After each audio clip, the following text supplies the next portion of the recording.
Mga guys, may panibagong ituturo ko sa inyo kung saan tayo nakakapag-download ng offline na games na hindi ka nagagamit ng data. Pero sa una, magda-download ka lang kasi gagamit ka ng data o wifi kung saan ka kumukunik. Kaya mas maganda offline kasi at least hindi mo na kailangan ng data. Saka ka lang gagamit ng data kapag nag-download ka. Kaya ito, ituturo ko sa iyo kung saan.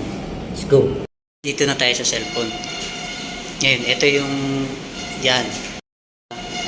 Gagamitin natin na Play Store para makapag-download tayo ng offline games. Yan. Tapos pumasok na tayo dyan sa offline games na yan sa Play Store. Pero data muna kasi kailangan mo muna mag-download. Tapos pupunta ka ron sa baba. Ayun, makikita mo yan sa baba. Yan. Pipindutin mo yung games. Pag napindot mo yung games, at yan, scroll mo. Marami kang mapipili na games dyan. Kung alin yung gusto mong games dyan na nagugustuhan mo. Ikaw na bahala dyan kung ano yung gusto. Kung gusto mo online, offline. Pero punta rin natin ito ay offline. Kaya pumunta ka dyan sa search na yan. Napindot na yung search na yan. Pagkatapos yung search na yan, pupunta naman tayo dun sa taas.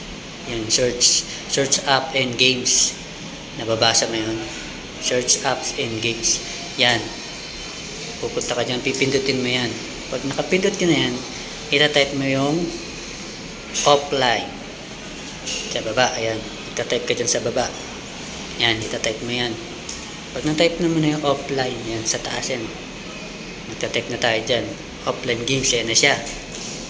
Yan yun na yung offline games. Yan o. Kikita niyo yan. Kayo na bahala pumili dyan kung ano yung gusto nyo mga games. Mga offline yan. At least hindi ka nagagamit ng data. Minsan kasi gumagamit ka minsan ng data, malakas sa battery. Kung gusto mo lang ng libangan na medyo wala namang gastusan, mag-offline ka na lang. Ayan, makakapili ka ng kahit anong gusto mo dyan. Yan. Yan na yun. Ikaw na bahala dyan. At saka huwag mong kalimutan i-follow, like, share, and subscribe. Salamat.